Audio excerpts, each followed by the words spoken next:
धाम अपने चलो भाई,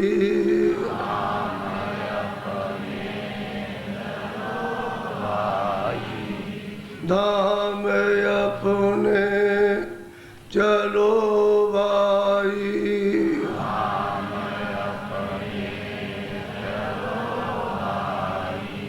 पराए देश नहीं रहना,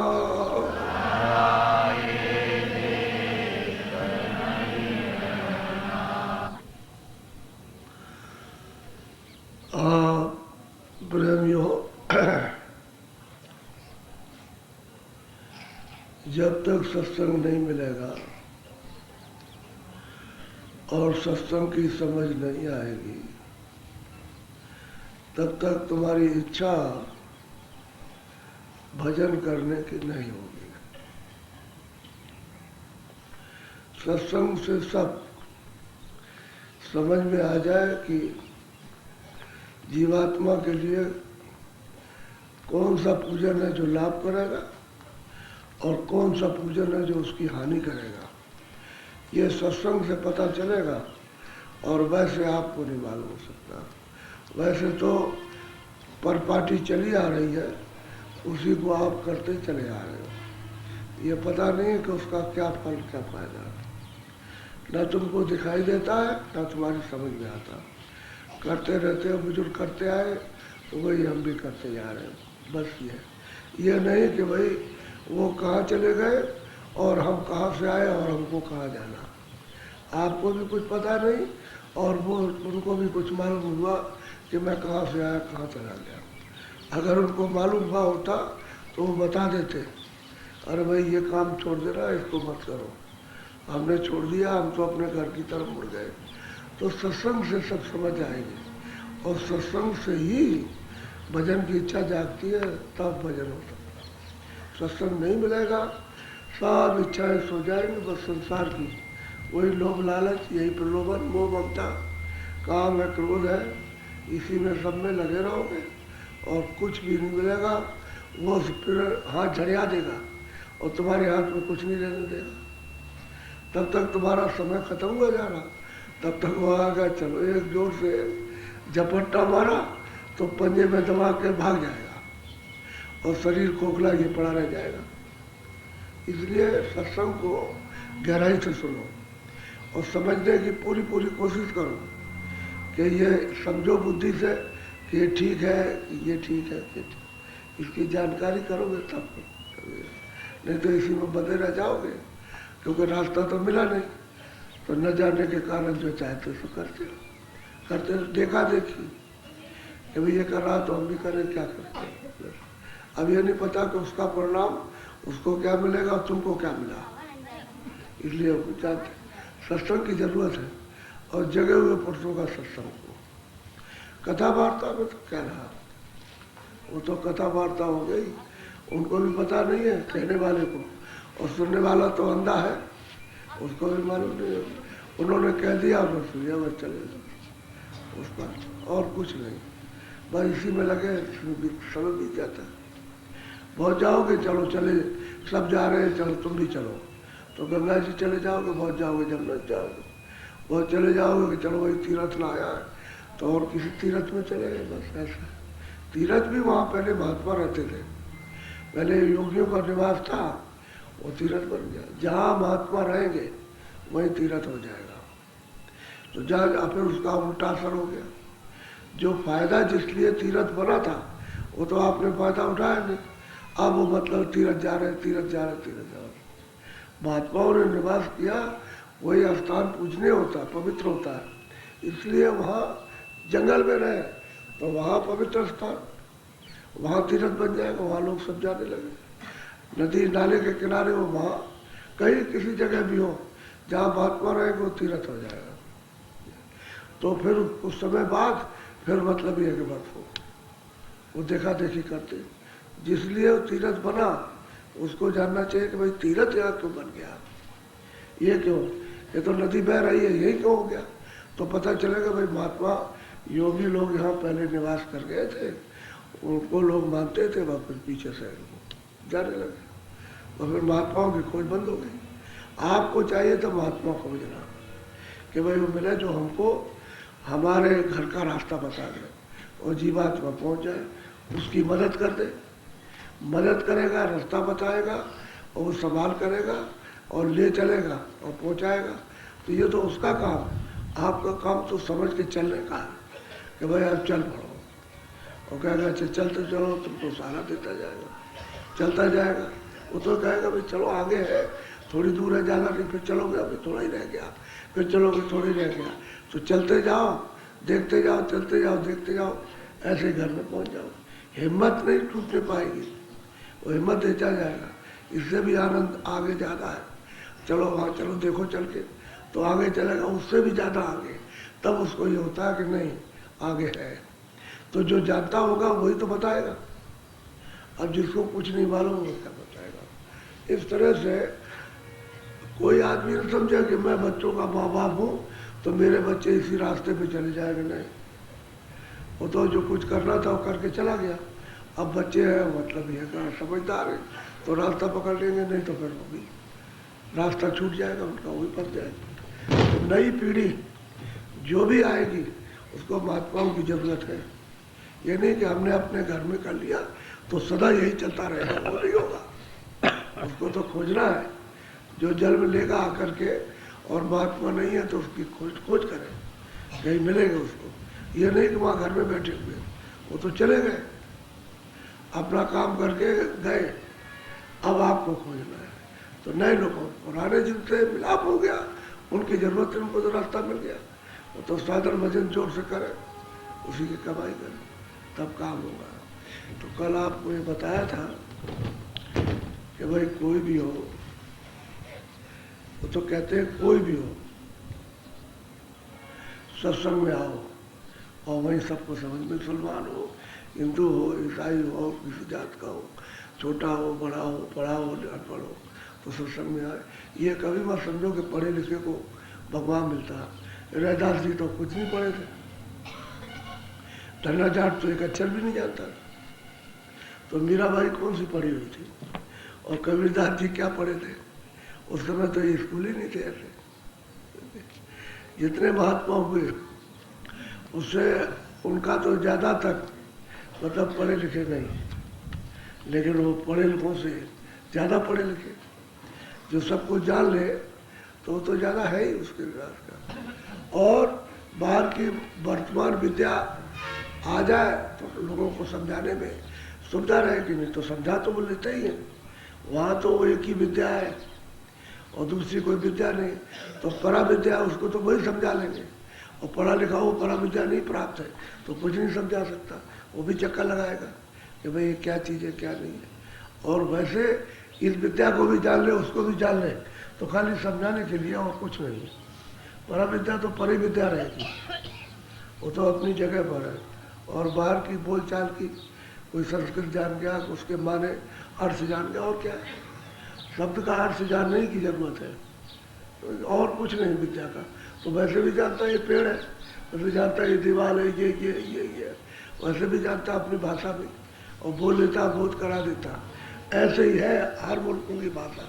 आखिर वहाँ पानी पीते, मकान में रहते हैं, कपड़े पहनते, आँखों से देखते हैं, काम करते हैं, लिखा पढ़ी का काम करते हैं। वहाँ पढ़े लिखे बहुत नहीं है, वहाँ भी कुछ नहीं जानते, अपनी मातृभाषा है उसी को बोलते हैं।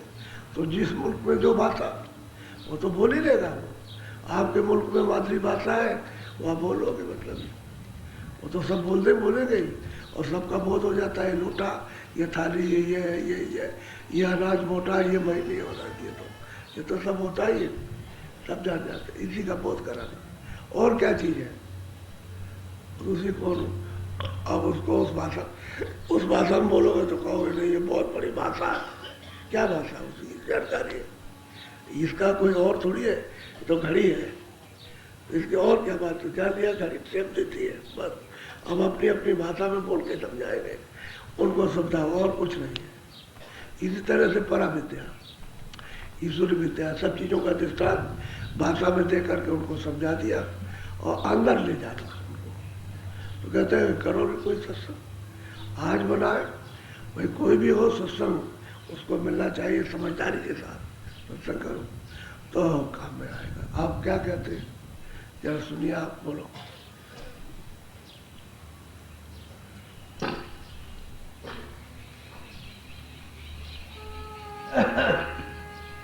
सूरत तू क्यों न सुने धुन नाम, सूरत तू क्यों न सुने धुन। अब महापुरुष कहते हैं कि भाई घाट पे बैठी है, तुमने नाम को, शब्द को छोड़ दिया, और तुम ऐसी दुर्भाग्यशाली रही कि मनुष्य तन में घाट पर ही नाम हो रहा, और तू बैठ करके अपने दरवाजे पे नहीं सुन रही। थोड़ा सा वही बैठ करके ऊपर को ध्यान दे के कान से सुन, तो जिसको पकड़ के आई थी उसी को पकड़ लेगी, उसी नाम को पकड़ लेगी जिसको पकड़ के आई थी, और वो घाट में छूट गया। अब बेघाट है, अब ये जितने भी घाट हैं सब बेघाट है। नीचे चली गई कानों में, बेघाट है, वो घाट नहीं मिलेगा। मनुष्य शरीर में घाट है, तो यहाँ घाट में बैठी क्यों नहीं सुनती है? नाम को पकड़ ले तो वापस लौट गया। अब वहां से सतलोक से आवाज आ रही है, तमाम ब्रह्मांडों में होकर के आ रही, स्वर्ग वैकुंठ से आ रही है, और दोनों आंखों के सामने यानी आवाज हो रही है। अब यह है कि देखे और सुने, तो उस आवाज में प्रकाश भी है, उस आवाज में शब्द है, बोल है उसमें। तो कहते हैं भाई तू क्यों नहीं सुनती है? घाट पे बैठी है, किसी गुरु वेदी के पास जा, तो घाट पर जो हो रही आवाज उसको बता देगा, उसको बैठ के सुन, तो पकड़ ले। यह तन तुझको पकड़ने के लिए दिया गया कि आपकी बार तू आवाज को पकड़ ले, फिर बार बार नहीं पकड़ना, एक दफे पकड़ लिया तो वो छोड़ेगा नहीं, और तू भी उसको नहीं छोड़ेगी, पकड़ कर ले उसको। तो क्यों नहीं सुनती है? इसमें भूल भुलैया में क्यों फंसी है? ये सब भूल भुलैया। बोलो। भूल भुलैया ने फसानी, क्या समझाया राम। ये बात तो सही है कि भूल भुलैया है। किसी के पास धन आ गया, किसी के मकान आ गया, किसी के पास विद्या आ गई, तो बच्चों में फंस गया, और बच्चों फंस गया, और उसमें, और लोभ में, और लालच में, अहंकार में, घमंड में उसमें फंस गया करके, तो उसने सब दे करके और आपको फंसा लिया। फिर करो ये काम, खराब काम करो, तो खराब करने लगे, और क्या? ये भूल भुलैया है। अब इसमें कुछ आराम नहीं है, तो समझाते हैं कि तू पहले देख ले, खाने में, देखने में, सुनने में, रखने में, रहने में, ये सब चीज क्या है इसका आराम? रात दिन दौड़ती है, और कमा लो, और इकट्ठा कर लो, और कमा लो। अच्छा ये मकान अच्छा नहीं है, हमारा घर खराब हो गया, और उसका मकान बहुत बढ़िया है, तो इससे भी बढ़िया बनाओ, तो इसको बेचेंगे या दूसरा बनाएंगे, मतलब ये उसमें लग गए। न इसमें आराम, इसमें न उसके में आराम, और जो बनाओगे उसमें भी आराम नहीं, न इनमें आराम, न इनमें। ये बच्चे बसाए, ये सब कुछ किया, दूसरे बच्चे बसा लो, तो इसमें भी आराम नहीं, उसमें भी आराम नहीं। तो कहते हैं कि भूल भुलैया है, वो सोचता है इसमें मिल जाएगा। अच्छा इसका सुंदर बना, इसमें मिलेगा। अच्छा ये सुंदर लड़का है, इसमें आराम मिल जाएगा। ये सुंदर लड़की है, इसमें आराम मिलेगा, न उसमें न उसमें। कहीं भूल भुलैया, ठोकर खा रहा, उधर जा रहा, वहाँ से भगाया जाता, उधर जाता, वहाँ से चारों तरफ से झटकारा जा रहा कुत्ते की तरह से, और वो बासला लेकर के, लिप्सा लेकर इधर उधर भाग रहा, तो भूल भुलैया। अब वो कहते हैं अरे तू सोच तो ले कम से कम, क्या इसमें आराम, क्या शांति है इसमें, न इसमें सुख है। हमने देखा हमारे सामने बहुत से लोग आए, बिल्कुल गरीब थे, और हमारे सामने हमने उनको बताया अच्छा तुम काम करो, तो बहुत अमीर हो गए उनके, और लड़के बच्चे बहुत अमीर हो गए। हमारे सामने की बात है बच्चे, और मेरे सामने मर भी गए, वो चले भी गए। लेकिन उनसे पूछा भाई कोई आराम? कैसे? कोई आराम नहीं। जब हम गरीब थे तब समझते थे कि भाई इसमें बड़ी तकलीफ है, और बढ़ जाएंगे आगे, सब साधन सामान हो जाएगा, तो हम बड़े सुखी हो जाए। कोई सुख नहीं, कुछ नहीं, बिल्कुल ये है, कहीं आराम नहीं है यहाँ, क्योंकि आराम की कोई जगह नहीं है। आप मान लो कोई उसको बड़ा समझते हुए प्रधानमंत्री है, उससे पूछोगे तुमको आराम है? कुछ नहीं आराम। परेशान, नीचे उतरता तो मौत, समझ गए, और उधर ऊपर जाता तो परेशानी, चारों तरफ परेशानी, न उसको कोई कहीं बैठा, किसी जगह पर भी बैठा है उसको कोई आराम नहीं। अब वो देखता है कि ये अच्छी जगह पर, ये अच्छी जगह पर, ये अच्छी जगह, मैं उससे छोटा हूँ, ये उससे बड़ा है, उसको बड़ा आराम होगा, कुछ नहीं आराम, वो भूल भुलैया है। अच्छा, अपना समय खो रहे और अपने लिए कुछ जमा नहीं कर रहे। जीवात्मा के लिए इसमें कोई चीज़ भी नहीं है, न इसके साथ इनमें से कोई मसाला जाएगा, चाहे जितना इकट्ठा करके रख लो, ये तो मन का है, शरीर का है, तो इससे तो बटोर के रखो और बस शरीर छूटा और ये सामान पर आएगा, कुछ नहीं जाएगा। तो कहते कोई आराम नहीं, तो तुम क्यों समझते हो कि इसमें आराम मिलेगा? जितना आगे भगो वहाँ आराम नहीं, किसी जगह आराम नहीं। बोलो, बहुत प्यार से समझाते हैं कि क्यों नहीं तू धुमनाम पकड़ती, अभी पकड़ने का हाथ में बैठी तो निकल जाएगी, अपने आराम की जगह पहुंच जाएगी। अब वो तो आराम की जगह, आराम के देश और सुख के देश, आनंद के देश, यहाँ क्या है कुछ इसी चीज में आनंद। अभी दूध ही पीते हो, गले में अटक जाए तो अभी बस मत लीजिए, डॉक्टर को बुलाओ, बड़ी तकलीफ में अटक गया गले में, दूध भी अटक जाता, पानी भी अटकता है, समझ गए। अच्छी से अच्छी चीज़ खाओ जो बहुत पसंद है, वो भी अटक जाती है, तो उसके लिए तो फिर बड़ी परेशानी, हर चीज़ में परेशानी है, क्योंकि ये सब चीज़ें घंटक है, आपकी आप पीड़ा ही पीड़ा है, इसमें सुख किसी ने मान लो थोड़ी देर के लिए सुख, फिर उसके बाद सुख दुख सुख दुख किसी में भूला वो मत खाओ। अच्छा, यहाँ दुख मिल गया, चलो वहाँ सुख मिलेगा, और वहाँ सुख मिल गया फिर आगे दौड़ेगा तो वहाँ दुख मिल जाएगा, तो ये अब वो बात लोग ये सब कहते हैं। आज एक टेलीफोन किया एक आदमी ने, मैं तो उसको जानता नहीं, लेकिन उसने कई सत्संग सुना होगा, तो उसने कहा कि महाराज ये बताइए कि ये सब धन कहाँ चला गया, गया किधर? यानी हम रात दिन सोचते हैं, हम आपकी बात बराबर सोचते हैं और ये भी सोचते हैं कि मेरे पास में इतना सा गया किधर, कागज पत्थर पर लिखने की ये किया वो किया और कहते हैं सट से निकल गया। तो हमने कहा भाई वो तो हमने आपको समझाया था, अब दोबारा समझाने की जरूरत नहीं है, क्योंकि हमने वो बातें कहना छोड़ दिया। तुम सब ये कहोगे, लिख करके रखो कि धन किधर गया, सारे देश विदेश के आदमी कहेगा, वो बात कहने लगे। और आप नहीं जानते हो कौन आदमी था, ये नहीं मालूम, कुछ पूछ रहा था, तो उसने सुना होगा कहीं, तभी वो पूछ रहा था, उसको बात बराबर खटकती रही, तो उसने पूछा, कह लगे हमने वहाँ टेलीफोन किया, नंबर पूछा कि भाई टेलीफोन है कि नहीं है, मालूम हुआ कि है, तो इतना ही नंबर है, तो उसने मतलब बातचीत की, कहने का ये कि गायब हो गया। अब लोग यही तो कहते हैं कि पैसा किधर चला गया, अब गया किधर, तो बात ही है, माया का खेल है, तूने इसमें क्या आराम समझा, ये भूल भुलैया के सामान है। सबको आप अपना बना लोगे कैसे, या तो सबको अपना बना लो, कोई चीज़ भी हो आप ही की है, या कहो हमारा कुछ नहीं है, तो सुख मिल जाएगा। जब कहो सब मेरा है, जो भी है छोटा बड़ा सब जो सामान सब मेरा, तब तो आपको आराम मिलेगा। और यह कहो जो सब मतलब ये है कि कुछ नहीं हमारा कुछ है ही नहीं, तो आराम मिलेगा। अब अगर आप इसको अपना और उसका मानते रहोगे तो आराम कभी नहीं मिलेगा। इसमें क्या आराम है, ये सब दुखी दुख संकट ही संकट है। बोलो,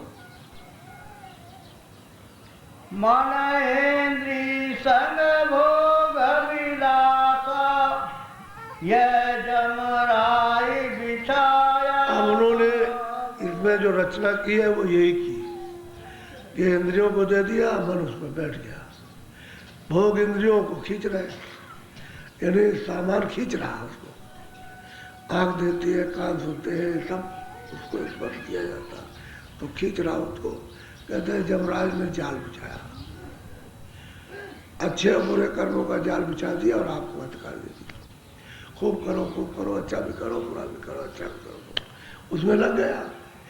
तो अब ये दशा हो गई कि जाल बिछा दिया, अब आप उसको फंस गए। अब ये कहो कि मैं निकल जाऊंगा, तो आप नहीं निकल सकते हो, बगैर महापुरुष की जुक्ति के बगैर कोई नहीं निकल सकता, चाहे कोई नहीं, मुल्ला हो, पंडित, पंडित हो, पादरी हो, कोई भी हो, बगैर महापुरुषों की युक्ति के और नाम को पा ही नहीं सकता, और बगैर नाम के पार नहीं जा सकता।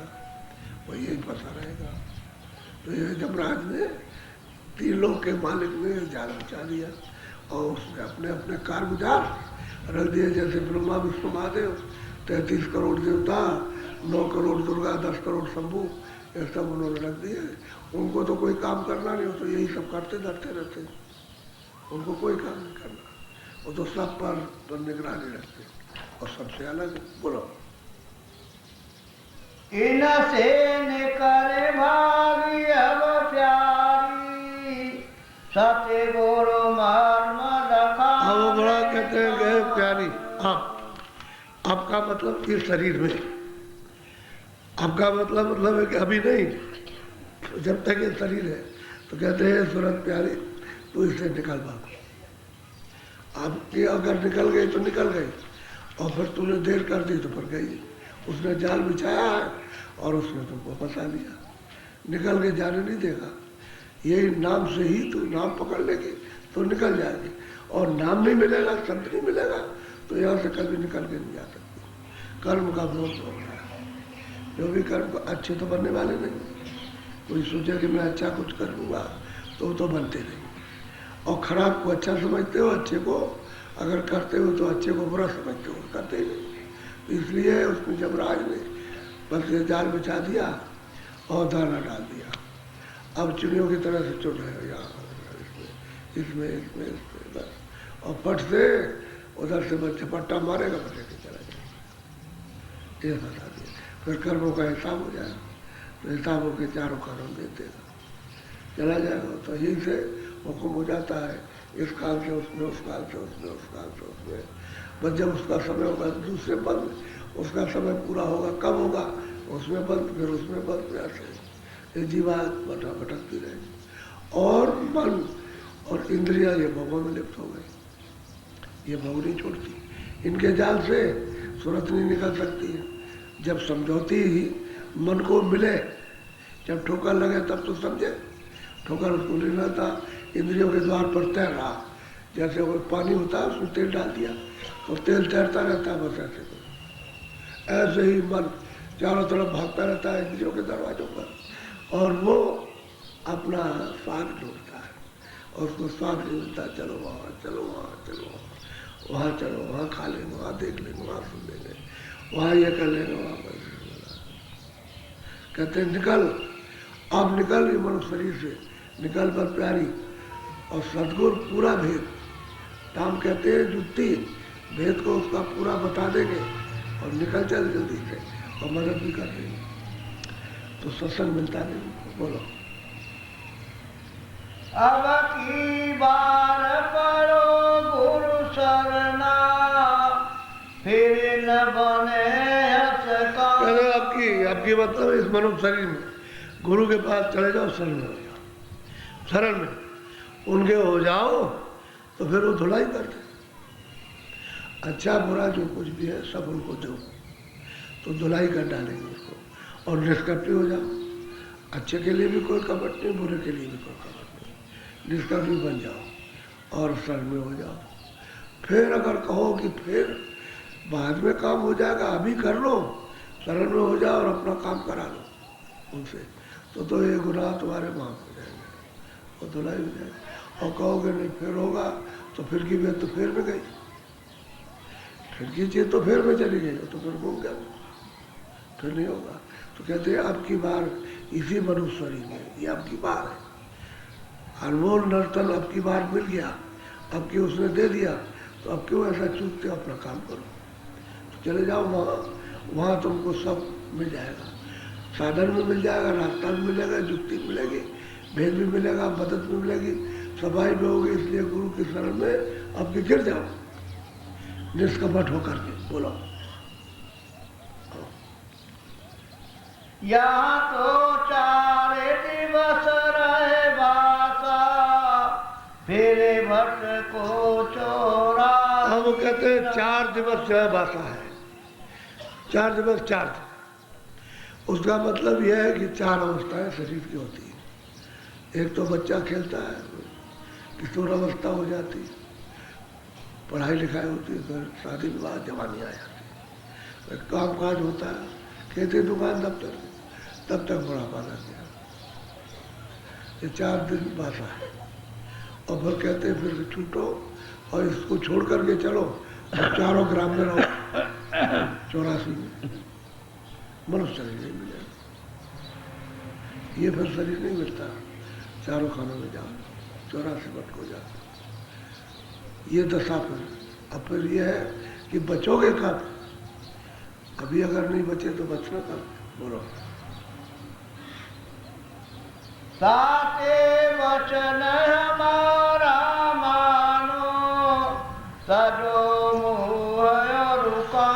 इसलिए मेरे वचन को तुम मान लो, और जो तुम मोह करते हो और तमाम तरह की वासनाएं, काम वासनाएं तमाम है, ये कहते हैं इसको तजो, थोड़ा सा इससे निकलो, ज़्यादा उसमें प्रकार फंसे मत रहो, थोड़ा थोड़ा जितनी ज़रूरत है उतना मोह सेवा के लिए करो, सेवा के लिए मोह करो। ऐसा मोह न करो कि आप अपना आपा सुपुर्द कर दो, विवेक ही खो डालो। स्वामी जी महाराज एक बात कहा करते थे, एक पंडित जी थे, एक सेठ था सेठ, उसने कथा कराई, 1 महीने तक कथा करते रहे, फिर अंतिम पूजन। तो अंतिम जब पूजन हुआ तो पंडित की कथा में पूजन के वक्त में 30 रुपए आए, तो पंडित कुछ नहीं बोला, 30 रुपए आए, चलो ठीक है, पूजन में 30 आए। उसी रात को नाच था, नाच, तो नाच में मतलब यह है कि उसको 150 रुपए, 150 रुपए उसे 30, 1 महीने की 1 रुपया रोज, 1 महीने की पूजा में पूजन के वक्त में 30 दिन में उसको 30 रुपए मिले, और नाच जब कराया उसी रात को उसी ने, तो उसको 150 रुपए मिल गए। तो दोहा पढ़े पंडित जी की, फूटी आंख विवेक की, कहा करे जल्दी, और नन्ही को 150, नन्ही को 150 और शालिग्राम को 30, शालिक को 30 और नन्ही को 150, तो फूट गई आंख। सही बात है, यही बात होती है, अच्छे काम में नहीं और बुरे काम में, मतलब ये होता है। तो दुनिया जो है वो काल ने ऐसा जाल बिछाया कि लड़के को लड़की मानोगे, उसका जाल ऐसा। बहुत से लोग आ जाते हैं, देखते हैं लड़का है लेकिन लड़की मांगते ना छोड़ा, तो कहते हैं लड़की है, तो वहाँ वोट लग जाती है, कहने के 1000 रुपये देंगे, तो कहे 1000 देंगे, लड़की निकले, वो कहता लड़का निकले, लड़के को लड़की मान, विवेक नहीं, विवेक खत्म हो गया, फूट गई विवेक, कुछ नहीं रहा, पहचाने किसी को किसी चीज की नहीं है। तो ये बात है, असल में यही है कि महात्मा आते हैं, सब कुछ देते हैं और कुछ नहीं। तो इसलिए धोखा मत खाओ, 4 दिनों का काम है और बाकी 84 ग्राम अंडज पंडज उखमा जो रास्तावर 4 ग्राम है, ब्रिज 84 कोस में, ब्रिज 84 कोस है, 84 मतलब 4 खाने, 84 लक्ष्योनी कोस में, 4 धाम जैसे कहते, वृंदावन मथुरा नदगांव बरसाना, ऐसे ही वो 4 ग्राम है। अंडज पिंडज अस्तावन उपमा 4 ग्राम उसमें, इसमें से निकाल कर उसको बंद कर दोगे, फिर मनुष्य शरीर में लेंगे। बहुत सीधी सादी, इसलिए तो मेरा बात मान लो, अब की बार इस मनुष्य शरीर में जो बताए उसको कर लो, समझ गए? तुम सूरत को नाम से जोड़ो, सीधी सीधी बात करते। असली चीज है सूरत को नाम से जोड़ने का, कि शब्द से जोड़ दो उससे, तो तुम्हारा छुटकारा हो जाएगा, फिर तुम 84 4 ग्राम में नहीं जाओगे। बोलो। मन भोराय कान माने, लगा भोग रस खाने। मन भोरा है, इंद्रियों के दरवाजों में बैठ करके बस जाता है, कभी इस पर उड़ा, उस पर बैठ गया, उससे उड़ा, उस पर बैठ गया, उसको कहीं किसी में नहीं मिलेगा, स्कूल में बैठेगा, उस पर बैठेगा, उस पर बैठेगा, बैठ जाएगा, बस ऐसे कहा नहीं मानता कि उनको भोगों में रस लेता, और इसमें रस है नहीं। अब क्षणिक है, उसी में भरमा हुआ, उसको कहते हैं वही नाम को पकड़ ले तो तुझको अस्थाई भोग मिले, अस्थाई आनंद मिल जाए, रस मिल जाए, और सूरत को मिल जाए, सूरत को अपनी ताकत मिले, और फिर मन उसको भोग करके उसको ताकत मिल जाएगी, तो इंद्रियों के घाट को छोड़ देगा। अभी उसको रस नहीं मिलता है, मीठा इसलिए नहीं छोड़ता, ये भौरा है, चारों तरफ दौड़ता रहता। तो सत्संग में आओगे, ये चीज़ समझ में आ जाएगी, उधर से मुड़ जाओगे। तभी तो कहते हैं शरण में आ जा। जब शरण में आ जाएगा तो इधर से मुड़ जाएगा, क्योंकि तन मन तो उनको दे दिया, अब वो शरण ले ली, जो चाहो वो करो।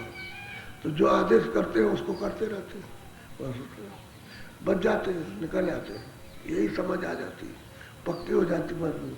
जब समझ पक्की हो जाए तो हिलती जुलती नहीं है, और कच्ची समझ है तो कच्चा धागा, जब भी चाहेगा तब भी कोई तोड़ देगा। और पक्की हो जाए चाहे कितना भी कोई हिलाए, और जब अचल हो जाते, विवेक हो जाता है, तो फिर इधर रुकता नहीं, कहते शरण में आ जा, तेरा काम हो जाएगा। तो 4 दिनों का वासा, तन छूटे फिर कल ग्राम। बोलो जीवन भर क्या करे विचारा, जब लग सतगुरु का। ये बात सही है। ये सूरत क्या करे, जीव क्या कर सकता है? क्यों कि अब निबल हो गया, कमजोर हो गया, वो तो शक्तिहीन हो गया, और मन ने, इंद्रियों ने उसकी शक्ति सब खींच ली। तभी तो मतलब ये है कि इधर खींच करके मन इंद्रियों के दरवाजों पर, और इंद्रियां बाहर फैली हुई हैं चारों तरफ, उनमें अब लगी हुई हैं, और मन वहाँ से बस अपना रस लेता है। अब जीव बेचारा क्या कर सकता है? सूरत क्या कर सकती है? क्यों कि जब तक गुरु न मिले और सहारा न दे तब तक कुछ नहीं करेगा। ये नहीं वाले बिल्कुल, अब इसके बस की कोई बात नहीं। कोई चाहे कि मैं कुछ कर लूँगा, वो कुछ नहीं कर सकता। उसको जब सहारा मिलेगा और गुरु मिलेगा तो सहारा मिलेगा, और घाट पर बैठे तो सहारा मिल जाएगा। अब मिलता है ये सहारा, जब मिल जाते हैं तो मिलता है सहारा। इसलिए अब नाम को तो असली चीज़ तो है, वही असली चीज़ बताते हैं कि नाम को पकड़ लो। वैसे कोई आने का रास्ता नहीं है, जब ऊपर से सुनते चलिए तो नाम ही से चलिए।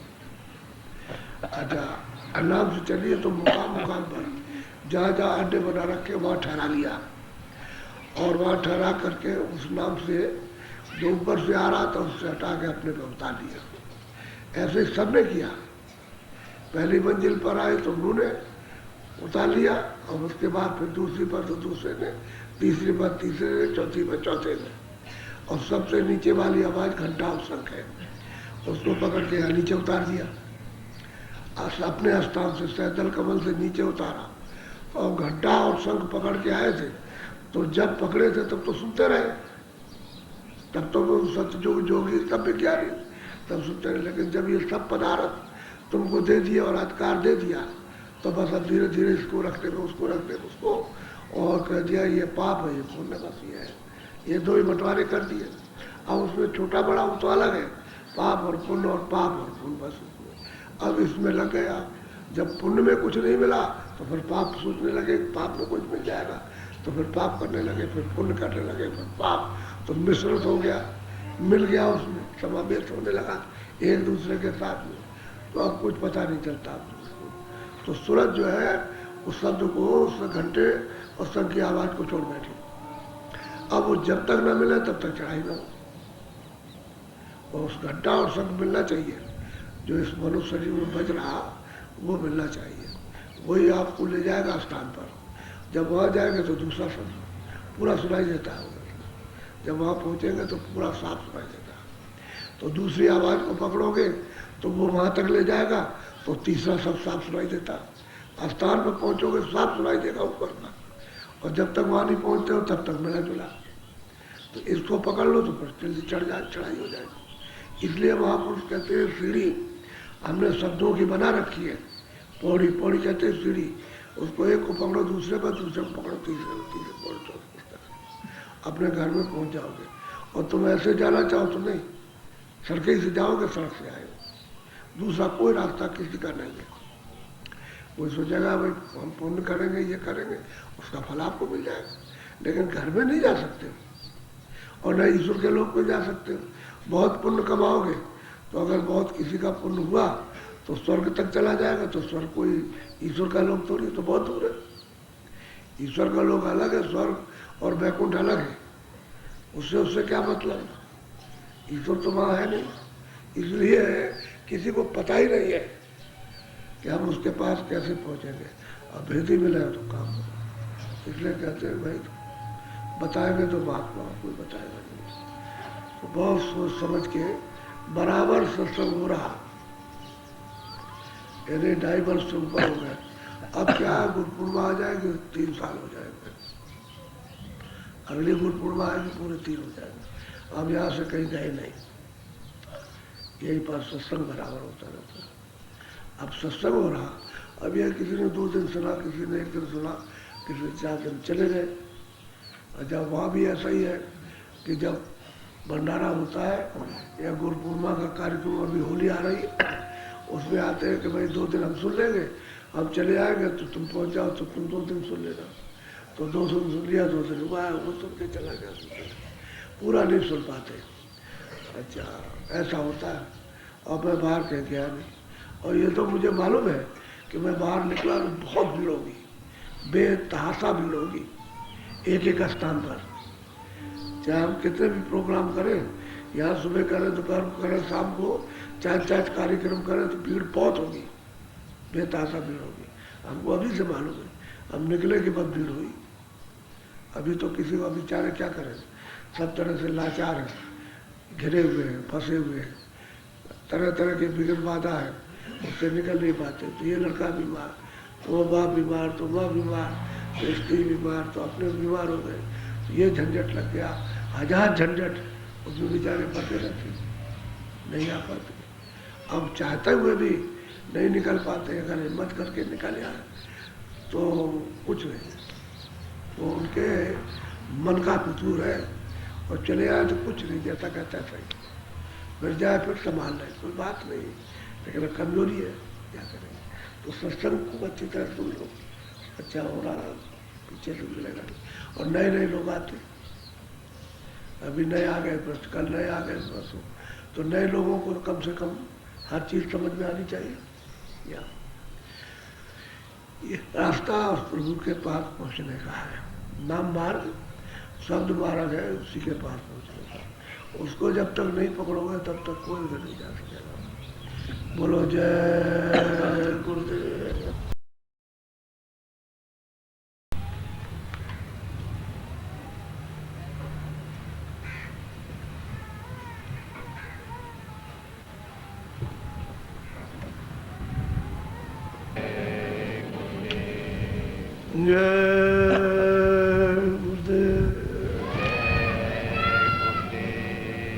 जय गुरुदेव, नाम किसका?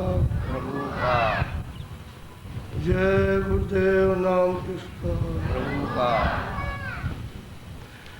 धाम अपने चलो भाई,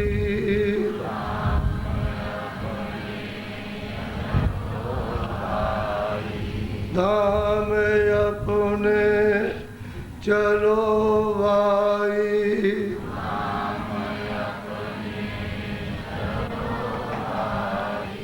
पराए देश नहीं रहना, पराए देश नहीं रहना, काम अपना करो जाई, काम अपना हो जाई, पराए काम नहीं फंसना, पराए काम नहीं फंसना, गुरु का नाम संभाले चल, का नाम संभाले चल, यही है दाम गठबंधना, यही है दाम गठबंधना, जगत कारण सब मेला,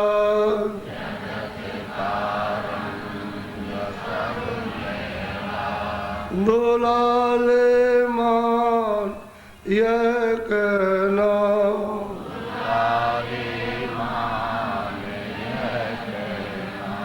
वो महापुरुषों की वचन वाणी अकाट होते हैं।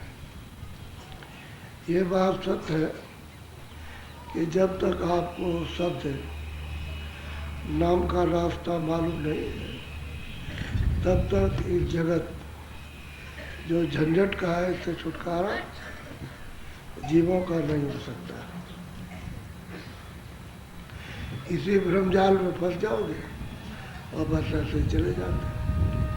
जिसलिए हमारा आना बहुत समय के बाद इस मनुष्य शरीर में हुआ है, वो तो बेकार पशुओं की तरह।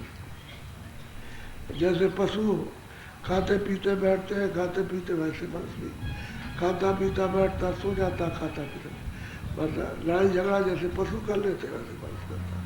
कोई अंतर तो उसमें है नहीं, और समय निकल जाता। इस जीवात्मा के लिए कुछ भी काम नहीं किया। जो कुछ भी काम किया शरीर से, वो फंसने के लिए किया। कहाँ के लिए? 84 जाने के लिए, 4 खानों में जाने के लिए हो गया। तो इसके बाद में चलो उधरी, यहाँ भी तो भोगते रहे। तो इसमें तो कहते भी थे, दवा भी मांगते थे। लेकिन जब 84 में चले जाओगे 4 खानों में, तो वहाँ कह भी नहीं सकते हो और दवा भी नहीं मांग सकते हो, कोई इशारा भी नहीं कर सकते हो, ना भूख में ना प्यास। तो कितनी तकलीफ इन सबको, इन जीवात्मा को। महापुरुष कहते हैं भाई तुम किसी तरह से भी यानी अंदर में धुन हो रही है, उसे पकड़ लो। थोड़ा मन को और सूरत को घाट पर रोको और ऊपर को ध्यान रखो। उतने में पकड़ में आ जाए तो उसको पकड़ो और उसमें ले हो जाओ। इधर का ध्यान छूट जाएगा और उधर लग जाओगे अपने घर की तरफ में। जब रस आने लगेगा, आनंद जब आने लगेगा, तो मन भागना दौड़ना बंद करेगा। मन बहुत दूर से खींचता है। जैसे स्वर्ग वैकुंठ में पहुंच गया, आज दिन में एक आदमी का टेलीफोन आया कि आपने जो बताया है वो मैं साधन भजन करता हूँ, बहुत अच्छा करता हूँ, लेकिन आँख भी खुल गई, धुनें भी कुछ सुनाई देती। और यह है कि कभी कभी मन भाग जाता। हमने तेरी ये तो जानकारी में आया कि मन भाग जाता है। किस में भागता है? कि झूठे काम में। तो मैंने कहा उसी की निगरानी रखो कि जिधर ये भाग के जाए तुम जान लो कि कहाँ कहाँ भाग करके किन किन चीज़ों में जाता। उसी को उस समय पर ध्यान भजन के बाद में मन को रोक के रखो। यही इसका साधन है। जब मन वहाँ रुक जाएगा और आनंद, गहरे आनंद में जब उसे आनंद आने लगेगा तो वह फिर चुप हो जाएगा। नहीं तो भागता है वो, क्योंकि चुप चुप का फंसा हुआ। जब उसे गहरा आनंद, उस आनंद की खबर पड़ेगी जहाँ से चला है, तब चुप होगा। छोटे मोटे आनंद में नहीं, छोटे में तो फिर तो भागता है। तो आदत के बस होकर के भागता। क्यों? इसकी आदत पड़ी है, उधर तो आदत थी नहीं। आदत डाल लेगा और रस आने लगेगा और बैठक मन और सूरत की हो गई, तो फिर तो ठीक जा सकता, फिर नहीं जाएगा। क्योंकि उससे सूरत को, जीवात्मा को बल मिल जाएगा। उस नाम के सुनने से उसमें ताकत है और उसमें रस है, तो सूरत को रस भी मिलेगा और ताकत भी मिलेगी। जब ताकत मिलेगी, उसको बल मिलेगा, तो फिर मन को किसी समय पर भी वो रोक करके रखेगी, जाने नहीं देगी, फिर मन लग जाएगा उसको। तो यही चीज़ है असल में कि जो अंदर धुन हो रही है, आवाज़ हो रही है, बाजें बज रहे हैं, वाणी हो रही है, तुम्हारे मनुष्य रूपी घाट पर सबके हो रही है। कोई ये नहीं कि मेरे पास नहीं हो रही है, सबके। लेकिन उससे आप अनभिज्ञ हो। जानकारी आपको इसलिए नहीं है कि घाट नहीं जानते, सुनने का, देखने का। आप जिसने देखा सुना और घाट जानता वो बताया कि भाई जा बैठो। तो एक तो शुरू शुरू में हम हो कोई हो, सबको शून्य अवस्था मालूम होती है, अंधेरा, ये कुछ नहीं है। लेकिन करते करते करते करते फिर उसी जगह पर दूसरी चीज़ प्रकट हो जाती, तभी मालूम होता है नहीं हाँ कुछ है, घाट पर कुछ हो रहा है, तब पता चलता है उसको। क्योंकि उसके सुनने से अच्छा लगता है और बहुत ही अच्छा लगता है। तब जाकर के पता चलता है कि नहीं कोई चीज़ है।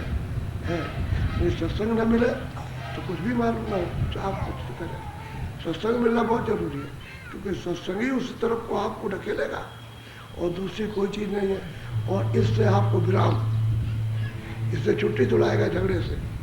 जो मन इधर फंसा हुआ इससे बैरागी बनाएगा। तो इधर से मतलब ये बैरागी और उधर में वो लगाएगा, ढकेलेगा, तब जाकर के मन और सूरत घाट में बैठ करके काम कर पाते। मैं अकेले सूरत कुछ नहीं करती है। तो अब जरा आप सत्संग सुनिए, बोलो।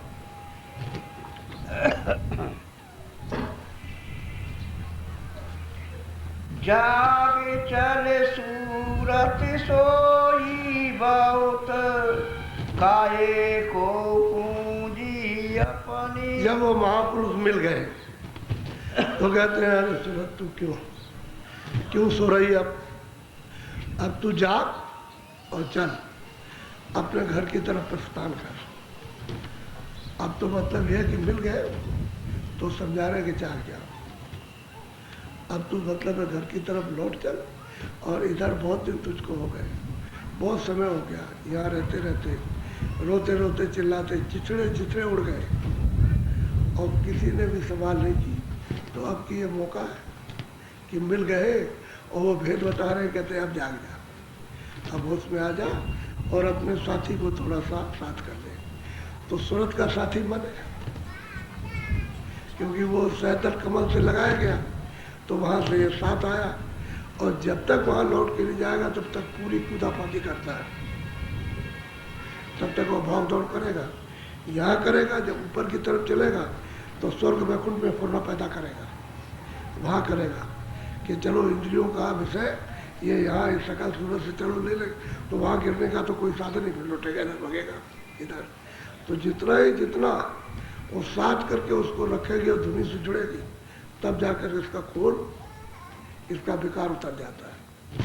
नहीं ऐसे नहीं, ऐसे तो घसीटता है वो, क्योंकि वहाँ इंद्रिय विषय भी है, स्वर्ग वैकुंठ में भी इंद्रिय विषय है। और इसका स्थान सैदल कमल पे है, वहाँ पर इसका भंडार है, वहाँ से आया।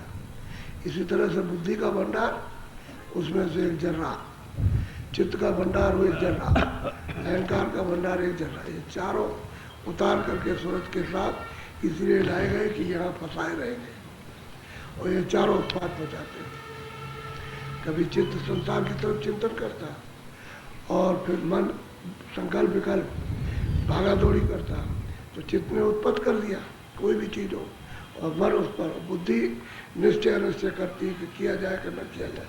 तो अहंकार झूठी चीज़ को अपना दीवार लगा देगा कि नहीं यही करो, अच्छा नहीं ठीक है, ये खराब वाला करोगे।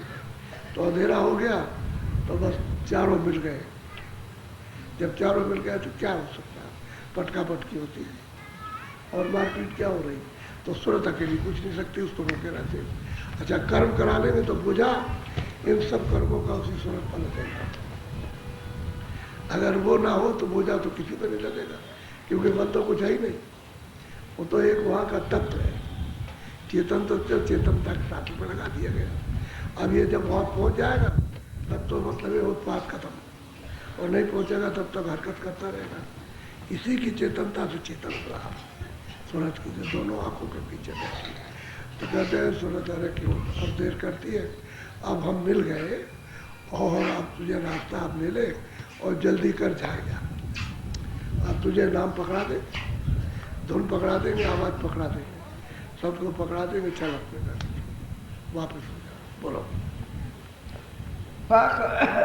पकड़ ले सतगुर की सूट, नाम अगर दूर करो सबको। कहते हैं कि तू सतगुर की ओट पकड़ ले, जैसे कीली होती है चक्की के पाट में कील, उसी के तरफ पाट घूमता रहता, तो जो दाना उसके साथ हो जाता वो नहीं पिसेगा, बाकी सब दाने पिस करके आटा बन जाते हैं।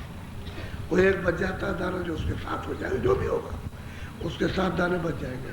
ऐसे तू सतगुर की ओर तू पकड़ ले और वो नाम दे देंगे तो सब खोट निकल जाएगी। नाम से जुड़ करके सब खोट निकाल लेंगे। जितनी खराबी है, जितनी बुराई है, जितनी चंचलता है, बेकार है। जो कर्मों के पर्दे हैं, सब नाम सुन करके उसको दो डाल। अब सदगुरु की ओर पकड़नी पड़ेगी, क्योंकि उन्हीं की कृपा से वो नाम मिलेगा। बगैर दया के नाम मिल नहीं पाएगा। इसलिए और नाम से कोट निकल जाए, खराबी निकल जाएगी। तो जल्दी कर, अब जाग जा, अब तुझे मिल गए। बड़ा साफ साफ समझा रहे, सबको समझाते। अब जिसकी समझ में आ गया वो तो अपना काम कर लेगा, और बाकी बेसमझ भी बैठे रहते हैं, सुनते रहते हैं। देर में उनका असर होता है। क्यों? कि संस्कार उन पर उस तरह के अच्छे से अच्छे नहीं पड़े। संस्कार पड़ जाएंगे तो वो भी लग जाएंगे। बोलो। काल अब मारे छिन छिन चोट, शब्द संग डार कर्म की पोट। कहते भाई काल तो उसने तो तुमको कर्मों में ला करके फंसा दिया। अब वो छिन छिन तुम पर चोट चला रहा कि तुमने ये किया, ये किया, ये किया, उसका बदला हमको दे दो, उसका कर्जा हमको दो। तो छिन छिन चोट मारता। लेकिन अब यह है कि नाम से जुड़ जाए तो कर्मों की पोट उतार दे। पोट कहते हैं गठरी, बड़ी भारी लाद रखी है पहाड़ों की तरह से। उस बोझे को ला सकता, बिना नाम के कोई नहीं उतार सकता। और नाम है गुरु के पास। गुरु जब भेज देगा और तब उसको बताएगा उसकी युक्ति के ऐसे नाम से जुड़ो, ऐसे मन को रोको। और फिर जब वो नाम से जुड़ेगी तो अंदर आते जाते हैं तो दया करेंगे उस पर। तो ये गठरी है पोट उसी नाम के सुनने से उतर जाएगी। दूसरा, कर्म भार उतारने के लिए कोई भी उपाय नहीं है। बाकी जितने भी उपाय हैं उनसे सब लदेगा। पूजा करो, पाठ करो, जब करो तब करो, पढ़ो लिखो, सब कुछ करो, उससे सब भार लदेगा। शब्द है नाम, उसी से उतरेगा। तभी तो गोस्वामी जी महाराज ने रामगढ़ में कहा, नाम जिए जब जागे जोगी। नाम को पकड़ के सुनते सहज में योग पद प्राप्त कर लेती और निकल जाती है। और जब योग पद प्राप्त हो जाता है, ऊपर चली जाती है, तभी ये जो कर्म है, तभी ये सूक्ष्म कर्म तभी समझ में आते हैं। ये कर्मों का राज जो है किसी के समझ में आ नहीं सकता कि कर्म कहाँ है, कहाँ रखे हुए हैं, किस तरह से जलेंगे, कैसे इनकी सफाई होगी, और उन कर्मों का हिसाब कहाँ होता है, वो बगैर उसके चढ़े हुए समझ में किसी के नहीं आ सकता। पढ़ने लिखने से आ नहीं सकता। वो तो कमाई है ना। जब सूरज की कमाई होगी, ऊपर चढ़ेगी तो आँख खुल जाएगी, कान खुल जाएगी, साफ देखने लगेगी, सब सुनने लगेगी। वहाँ ये सब भेद उजाले में जानकारी होती है, अंधेरे में क्या समझ में आए। और हम तो जुग जुग से अंधेरे में बैठे, तो क्या समझे कि हमने कौन सा सिर पर भार लादा है, कोई समझ में नहीं आता। बस वैसे ही पिस रहे ऐसे ही चले जाएंगे। तो रोता हुआ आया, अब भी रो रहा, और जब जाने लगेगा तब भी रोए। सारा जीवन उसका रोने में गया, और आया तब भी रोया, और जाने लगा तब भी रोने लगा। इलाज उसका कुछ भी नहीं था कि हंसी खुशी से है। और बात पर कहते हैं भाई पहले ही तू निकल चल, इस पिंड से, इस शरीर से ऊपर पहले ही से उठ जा, तो जीते जी मर जा। जीवत मृत हो रहा हूँ तजो खलक किया, समृद्ध रक्षक सदगुरु मत पावे दुर्ता। जीते में मरना, जैसे सूरज जीते में जबरदस्ती निकाली जाती है शरीर से, ऐसे ही नाम को पकड़ के ऊपर हो जाएगी और शरीर से बाहर चली जाएगी। क्योंकि ये तो सब रचना बाहर ही है। स्वर्ग की रचना है, वैकुंठ की है, और ऊपर के लोगों की है, ईश्वर के लोग की, ब्रह्मांड के लोग की, पार ब्रह्मांड के सब बाहर। इस शरीर के अंदर कोई रचना नहीं, खाली सूरज बैठी हुई बात, और रचना नहीं। तो कहते हैं नाम के सहारे तो सूरत इससे निकल जाएगी, और दूसरा निकलने का कोई रास्ता नहीं। योगी भी योग करते थे, तब भी प्राणायाम करके धुनी को यहाँ जब सूरत को ले आते थे तो यहाँ सुनते थे, और धुन को पकड़ के ऊपर चढ़ते थे। लेकिन वो नहीं हो सकता, वो तो जब था तब था। आप मतलब है कि उत्तेजता की क्रिया द्वापर में नहीं, द्वापर की क्रिया कलयुग में नहीं। अब कलयुग की क्रिया काम आएगी, कलयुग का योग काम आएगा, वो अब काम नहीं आ सकता। और हम लगे रहे कि हम संयुग का योग ले आएंगे, त्रेता द्वापर का, तो इसी में भ्रम है। होना कुछ नहीं है। कलयुग के कर्म अलग है, द्वापर और त्रेता के संयुग के अलग कर्म थे। अब यहाँ मलिन कर्म है और मलिन बुद्धि है, मलिन मन है और कमजोर शरीर है, इंद्रियां साथ देती नहीं है और खाना पीना शुद्ध नहीं है, अशुद्ध है, उठना बैठना सब अशुद्ध, तो इसमें तो कुछ हो नहीं सकता जब तक सहज रास्ता न मिले। और नाम का सहज रास्ता, इसमें कोई तकलीफ नहीं, हर एक कोई कर सकता है। 12 बरस के ऊपर का बच्चा 12 बरस के अंदर में अगर उसको कुछ होता भी है तो स्थिर नहीं रहेगा, लेकिन 12 बरस का हो जाएगा उसके ऊपर जो कुछ भी वो जमता चला जाएगा, उसको स्थिर होता जाएगा और ज्ञान होता जाएगा उसका। इसलिए 12 वर्ष के बच्चों के लिए भी इजाज़त है, बाकी जो भी है बुढ़ा है जवान है सब कर सकते हैं, इसमें तकलीफ किसी को नहीं है।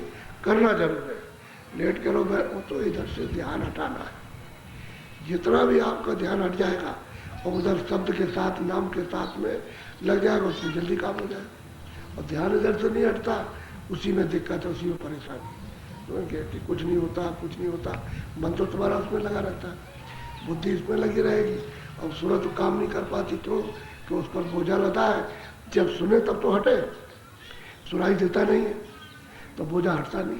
आप मन साथ दे दे और सुनाई देने लगे तो बोझा उतरता, तो सब सफाई हो जाएगी।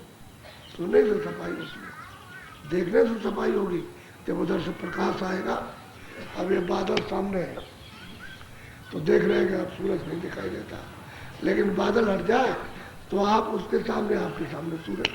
ठीक इसी तरह से कर्मों का बादल है जो अपने आप के सामने छाया हुआ, इसलिए उधर का कुछ नहीं दिखाई देता। अब ये कर्मों का बादल हट जाए तो सामने सब दिखाई देने लगे, सब शुरुआत हो जाएगी। जो जिसकी रचना है वो लिंग लोक की रचना है, उसका सब दायरा दिखाई देने लगेगा, सबका सब, और दृष्टि में आने लगेगा सब, क्योंकि वहाँ तो प्रकाश है, अंधेरा तो वहाँ है नहीं है। ये सूरज तो वहाँ कभी निकलता नहीं, न निकलेगा, न डूबेगा वहाँ, न रात होगी, इस तरह का वहाँ दिन भी नहीं कुछ, तो वहाँ इस तरह के संकट भी नहीं कि गर्मी पड़ती हो और बरसात होती हो, जाड़ा पड़ता हो, वो तो अलग ही चीज़ है। वो तो चेतन सृष्टि, देव सृष्टि, हर जगह पर अपना अपना है। तो आंखों के ऊपर में फिर कुछ नहीं है, और सृष्टि फिर शुरू होती है, वो पर्दा पड़ा हुआ, उसकी वजह से आप लदे पड़े हुए हो और आपको पता नहीं चलता। अब उसी के लिए कहा भाई कर्म की पोट नाम को सुन करके उतार दो, इसी पर जोर देना है कि वह नाम को सुनो, शब्द को सुनो, आवाज़ को सुनो, जो बाजे बज रहे उसको सुनने लगो, वो सब गठरी उतर जाएगी। और नाम नहीं सुनोगे तो गठरी नहीं उतरती, उसको सुनना जरूरी है।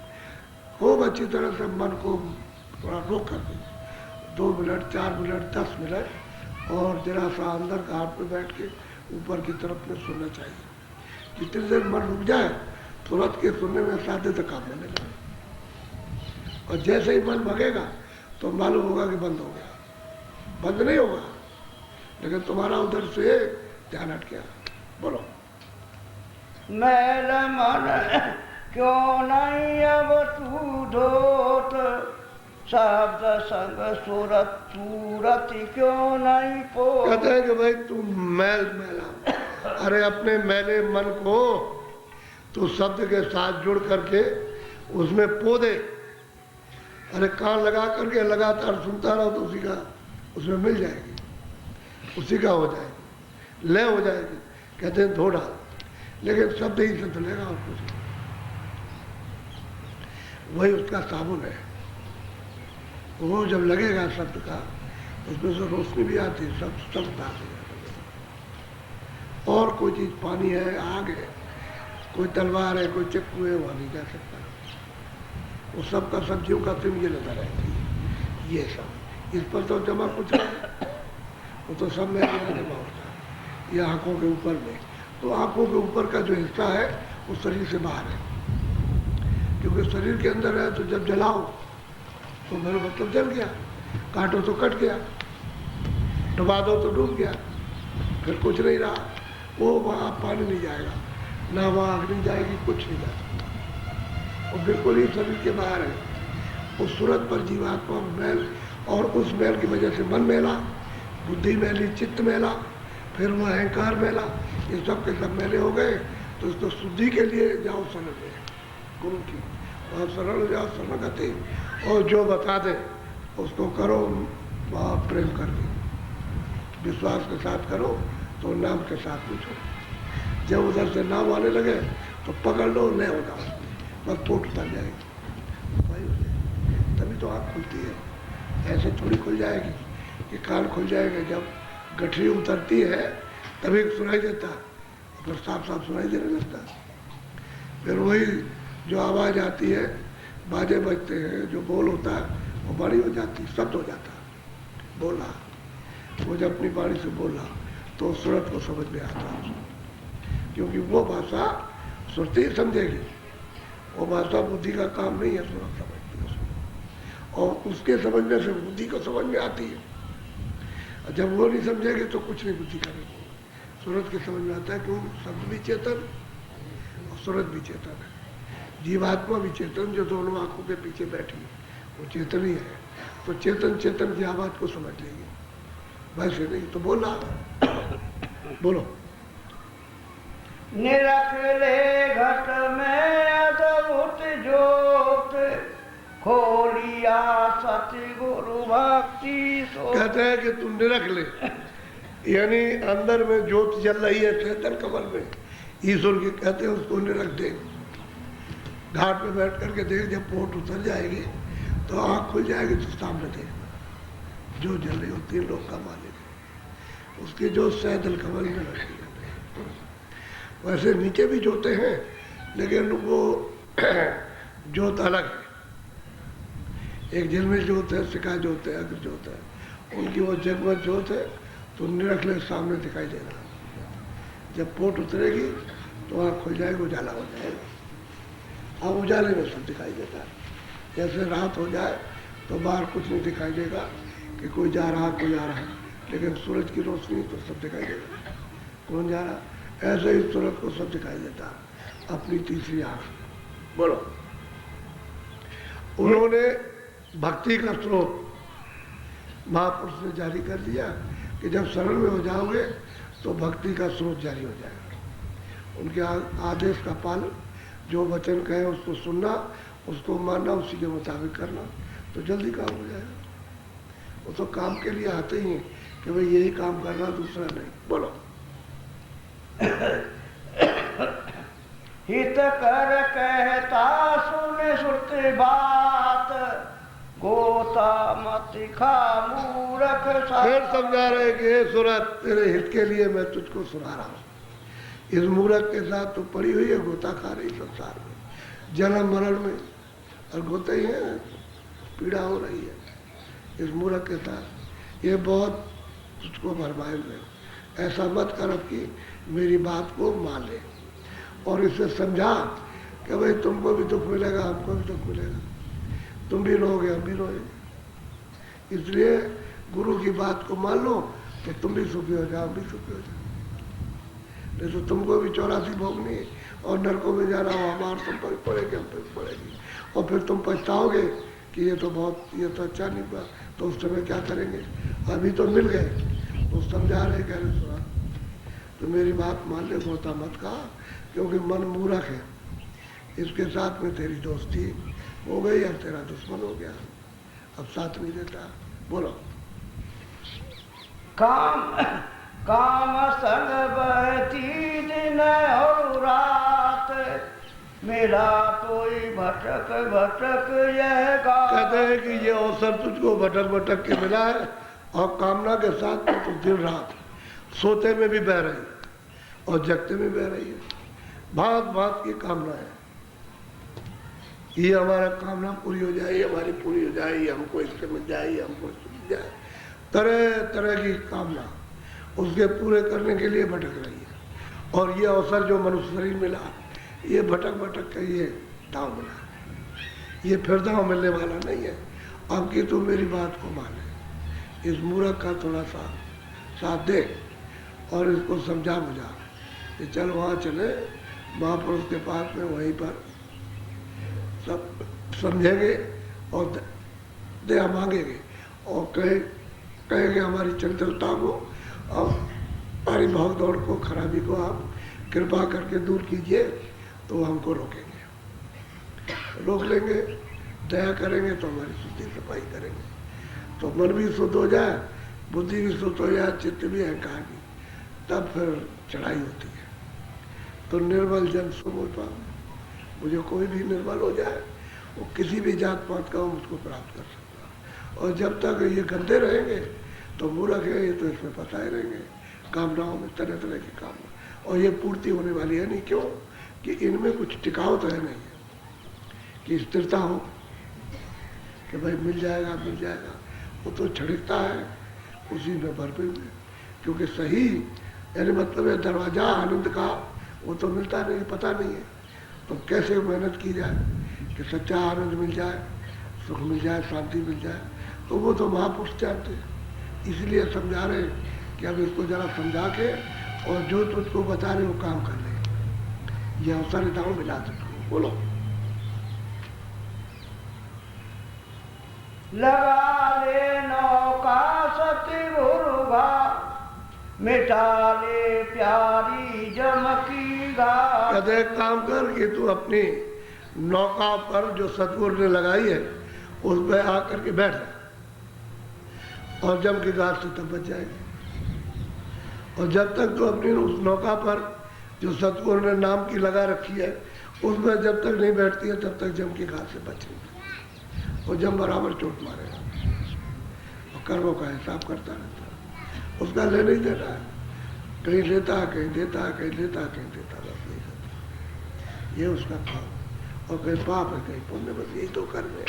पाप है पुण्य इसी का हिसाब मांगता है कि तुमने ये किया, चलो वहाँ दो, तो 84 में लेगा, जीव जंतु में डाल के लेगा, मनुष्य शरीर में लेगा, और फिर लेगा और दिलाएगा कि इसको दे दो, और धोते धोते देते देते और ढोते ढोते मार खाते कितने जो डूब गए आज तक। तो कभी कर्जा आधा हुआ नहीं, यही कर्जे ऊपर। तो जीव बेचारा क्या कर रहे, कुछ नहीं कर सकता। अब की बच जा, अब की दाव मिल गया तुझे, और मिल गए तुझको ठिकाने लगाने वाले रास्ते पर, और नौका लगा रखी है, नाम रूपी आवाज देते आओ आओ, नौका लगा दिया, और उस पर सवार हो जाओ, चलो चलो फिर हम तुमको पार करेंगे।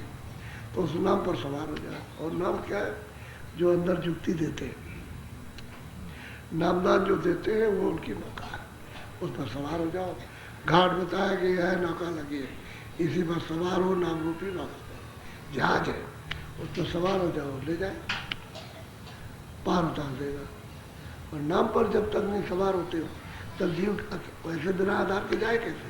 नाम ही उसका आधार है, दूसरा कोई ऊपर जाने का आधार नहीं है। शब्द ही आधार है, शब्दी से आई है और शब्दी से वापिस, और ये भी शब्द का जर रहा है, और शब्द ही को चाहती है, और शब्द उसको मिलता नहीं अपना, तो उससे मिलेगी कैसे? और जो भेदी है, जो जानकार है, वो बताएंगे कह रहे भाई तू तो कण है, और ये शब्द है, ये तो समुद्र है, इसी के साथ में जुड़ो चल। तो चाहता है कि हमें मिल जाए, लेकिन बीच में जो पर्दा कर्मों का वो नहीं मिलने देता। और दुश्मन है मन, मूर्ख हो गया, बातें भी सुनते, और लगाए लगाए पड़ता पार होता, और संसार के ले ले, और अभी कब तक ले लेंगे? अरे अभी तक तो कुछ नहीं मिला, और आगे क्या मिल जाएगा? बोलो। छोड़ दे मन से सब उत्पा, रखो नहीं मन में जाति और पात। अब कोई कहता मैं ब्राह्मणों में क्षत्रियों में ये हूँ, अरे जात पात को क्या है, मन के उत्पात है। इनको छोड़ करके जो असली कमाई उसको कर लो, असली धन प्राप्त करो। वो तो जीवात्माओं का सच्चा धन है। घाट पर बैठ के कमाई करो, कोई भी कर सकता है, उधर तो उसके लिए तो कोई मना नहीं। ब्राह्मण करो, क्षत्रिय करो, वकील करो, और कोई करे, कोई भी मनुष्य हो उसको कर सकता है, उसके लिए तो कोई इनकार नहीं। और तुम यह जात पात में करते हो, हम ये जात क्या वो जात, हम ये करते हैं वो करते हैं, ऊंचे नीचे क्या ऊंचे नीचे? गंदगी तो सब लादे हुए हो, ऊंचे नीचे क्या? जब इसकी जम के घास से बच जाओ चोट से, तब तो ठीक है कि ऊंचे हो, और इसी में फंसे हुए तो मार तो खाएगा, और मार पड़ने जा रही। अभी जैसे दांव लगा वैसे सट से खींच ले जाएंगे, सब लोग रोते रह जाएंगे, और तुम भी रोते चले जाओगे। जो मोह ममता जो फैलाया तुमने, अब वो कैसे खींचेगा तो मामूली तकलीफ होती है उस समय पर, अथाह वेदना होती है जो कोई कह नहीं सकता, लेकिन महापुरुष उसको बताते हैं कि भाई ऐसा मत करो, तुम चले जाओगे और रोते रह जाओगे, अभी मान लो। बोलो। बिघन है भारी बुद्धि भर मात, कहूँ क्या कौन सुने मेरी तात। अब वो कहते हैं अरे भाई मैं तो जो समझाता हूँ, कोई चिंता नहीं, जात पात का रगड़ा झगड़ा मत रखो, अच्छे कर्म करो। जब अच्छे कर्म करोगे, नेक शुद्ध कर्म करोगे, उसको करो। बुरे कर्म आप क्यों करते हो? और तुम जात पात के झगड़े में फंसे हो तो तुम्हारा सारा फंसाव तो यहाँ है, शरीर से लगाओ तुम्हारा, और इसी में मारपीट कर लेते हो, इसी में धोखेधड़ी होती है। तमाम लोग कौमें लड़ जाती हैं, ब्राह्मण लड़ जाए, क्षत्रिय ब्राह्मण लड़ जाए, और फिर ये लड़ जाए, वो लड़ जाए, हिंदू मुसलमान लड़ जाए, ईसाई जैनी लड़ जाए, लड़ाई होती है। अरे इसमें क्या, भगवान का सच्चा भजन करना घाट में बैठ के, वो तो आपने किया नहीं, और किसी को आपने पकड़ा नहीं, तो महापुरुष कहते हैं मेरी कोई सुनता ही नहीं। मैं बहुत चाहता हूँ कि ये अपने घर की तरफ चली जाए और पार हो जाए, और सुनते ही नहीं। तो सुना नहीं तभी तो कहा, सुनते होते तो कहते नहीं कि लोग सुनते हैं। अब कोई सुनता है, अब बाकी सब भगे चले जा रहे, पता नहीं कहाँ जा रहे, भाग रहे, भगदड़ मची है। एक दिल्ली में एक गांव का कास्ता कि बहुत बड़ी दिल्ली है, तो दिल्ली ऐसी है, बहुत सुंदर है, बहुत ये है, बड़ी तारीफ सुनी उसने। तो उसने सोचा कि भाई हम मर जाएंगे तो चलो एक दिल्ली शहर तो देखे आए आँखों से कि कैसा है, कि बड़ा है ये है, और स्वर्ग है, और बैकुंठ बड़ा सुख है। तो बेचारा वहाँ से चल दिया गाड़ी बैठ करके। जब स्टेशन पर आया तो पूछ रहा कि भाई ये क्या है, तो कोई नहीं उससे बात कर रहा, सब भगे चले जा रहे, सब जा रहे एकदम से भगे हुए। अरे भाई ये कौन सा स्टेशन है, क्या है, कौन सा शहर, कुछ नहीं, सब चले जा रहे। तो उसने सोचा कि सभी चले जा रहे भगे हुए, सब अपनी अपनी गाड़ी पर प्लेटफार्म पर जा रहे, गाड़ी में बैठने के लिए, कोई बात करने का मौका ही नहीं। तो उसने कहा दिल्ली खाली हो रही है, दिल्ली खाली हो रही है, चलो चलो वापस लौट चले। तो जहाँ जाना था उसको सहारनपुर की तरफ, तो भटंडा पहुँच गया। जो गाड़ी में बैठ गया कि भाई दिल्ली खाली हो, सब आगे चले जा रहे, उसी में बैठ गया, पूछा ये गाड़ी जा रही, कह दिया होगा किसी ने, हाँ ये गाड़ी जा रही है, बैठ जाओ। बैठ गया, भटंडा पहुँचा, कहने लगे अरे भाई मैं तो सहारनपुर का वहाँ रहने वाला, तो यहाँ कैसे आ गया, भाई कैसे आ गया, कहने लगे दिल्ली खाली हो रही है। अब दिल्ली, अब बेचारे को फिर बताया, फिर आया, अब गया अपना गांव पर, तो उन्होंने पूछा भाई तुमको कई दिन हो गए, तुम दिल्ली से देखा रहे, कह रहे कुछ नहीं, वहाँ दिल्ली सब खाली हो गई, दिल्ली कोई नहीं है। ऐसे ही है, ये भगदड़ मची हुई है, कोई किसी को बात करता, महापुरुषों की बात कोई सुनता है, सब भगे चले जा रहे, पता नहीं क्या लेने जा रहे, सब भाग रहे, कोई इधर से उधर भाग रहा, कोई इधर से। भगदड़ मची हुई है वासनाओं की, और पूर्ति कहीं नहीं हो रहा। और जब ठोकर लग जाएगी तब फिर कुछ कर नहीं सकते, समय निकल जाता है। बोलो। करे कोई सतगुरु कोई निज दात, नाम का भेद लखा धुन पात। कहते हैं कि भाई तेरे पास में जो धुन है, कोई सतगुरु अगर मिल गया तो तुझको उसका भेद लखाएगा, बताएगा तेरे पास ही धुन हो रही है, आवाज पास ही हो रही, देववाणियाँ बिल्कुल पास में, घाट पर ही हो रही है, लेकिन तुमने कभी घाट के ऊपर की तरफ ध्यान नहीं दिया, बस की बात, और पर्दा पड़ा हुआ तो कानों से सुन नहीं पाया। अच्छा अगर कभी किसी को सुनने को भी मिले तो कहेगा बीमारी हो गई, आवाज़ें आ रही तरह तरह की। अब उस सरकार में डॉक्टर के पास जाता है, किसी के पास जाता है, अरे भाई बीमारी हमारी नहीं है, ऊपर तो धुनें हो रही हैं, लेकिन तुझको उसका बोध नहीं है, इसलिए खराब लगती है, और रात को भी होती है, दिन को भी होती है। और जब उससे कहा बताकर कि अब इसको कर, इसको बैठ करके इसको, तो जब करने लगा तो दुनिया सुनाई देने लगी उसको, कहने लगे इसमें तो बड़ा आनंद आ रहा। पहले तो डर था, खौफ था, भागता था इधर उधर, और दवा मांगता था, वही चलो कहीं चले, इलाज कर रहे, हर वक्त सो नहीं सकते, रात को भी आए, दिन को भी आए।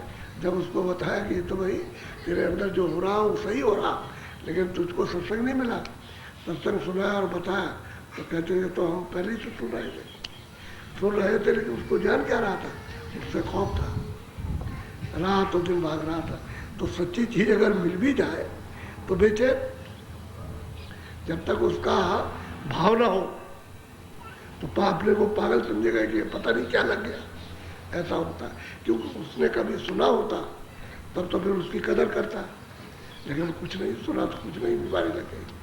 ऐसे होता रहता है। किसी को महात्माओं के संस्कार से होता, उसको चाहिए किसी महात्मा की खोज कर ले तो वही पहुंच जाएगा जो उसका भेदी है, बीच पे कहीं रुकेगा नहीं, क्योंकि उसको और कोई जानता नहीं है। तो जो भेदी है वो जानता जानेगा कि भाई इसके अंदर हो रहा है, चलो उससे जोड़ दे। जब उससे जोड़ेगा तो चल पड़ेगा। तो जो महात्माओं के संस्कार पड़े होते हैं, होता है ऐसा होता रहता है। लेकिन अब महात्मा चाहिए उसमें। बोलो। कहे यह गुरु पूरे अचरज भाग, मिले जब सत्संग शरण समा। बस कहते हैं जब महापुरुषों का सत्संग मिलेगा, ये तो आश्चर्यजनक बात है। मालिक को पाना, जीवात्मा को अपने घर में पहुंचाना आश्चर्यजनक है ये। लेकिन सतगुरु जब पूरे मिल जाए और सत्संग मिल जाए तो काम हो जाए। सत्संग नहीं मिलता, सत्संग मिलेगा तब तो हो जाएगा। क्यों ऐसा? लोग क्यों समझने लगे कि उनको सत्संग मिला, अब करने लगे। सब नहीं कर पाते, लेकिन यह है कि करने लगे, अब उनकी समझ में आने लगा और बाहर सब समझने लगे। तो बाहर की समझ भी आ जाए बुद्धि से, और अंदर की भी समझ आ जाए, और घाट भी मिल जाए, घाट में बदल भी जाए, बैठ भी जाए, और वो भी सुनने को मिलने लगे, तब तो सब समझ में आ ही जाए। इसलिए वो हम कहते थे ना, कहते हैं कि भाई आश्चर्यजनक बात समझ में नहीं आती। तो कल हमने आपको कहा था, एक जमींदार थे, उन्होंने पंडित को बुलाया कि भाई देखो हमारे यहाँ 30 दिन पूजा करना है। तो अपना पूजा वूजा करते रहे, 30 दिन तक पूजा किया। फिर उसकी समाप्ति 30 दिन में, जब 30 दिन पूरे हुए तो समाप्ति हुई। तो लोग आए, किसी ने 2 पैसा, किसी ने 1 पैसा, किसी ने 1 आने अपना चढ़ाया समाप्ति के वक्त में, तो जोड़ जाड़ करके 30 रुपये हुए। उसी जिम्मेदार ने इधर कराया ये 1 महीने का, और 30 हुए। उसी जिम्मेदार ने एक वैसा बुलाई और अपने दरवाजे पर नाच कराया। तो जो नाचे गाँव वाले इकट्ठे हो गए, तो उसको तो मिले 150 रुपये, 150 रुपये, और उसको मिले 30 दिन मेहनत की और पूजा कराई, और जब चढ़ौता चढ़ाया तो 30 रुपये। तो कहता है फूटी आग विवेक की। पंडित कहते हैं भाई फूटी आग विवेक की। नन्ही मुन्नी को 150 और अभय राम को 30। यानी पूजा कराने वाले को 30, पंडित को, और नन्ही मुन्नी को कहते हैं 150 रुपये। तो बात बिल्कुल सही है कि महापुरुषों की बात कौन सुनता है? भगे चले जा रहे, एकदम से चले जा रहे, कहाँ जा रहे? ऐसा ही है, क्योंकि हम तो ये सब देखते रहे, सब सुनते रहे लोगों की बात। अब तो लोग आने लगे, लेकिन पहले शुरू में जब सत्संग किया तो डरते थे लोग कि जो आदमी जाएगा वो फिर लौट के वापस नहीं आएगा।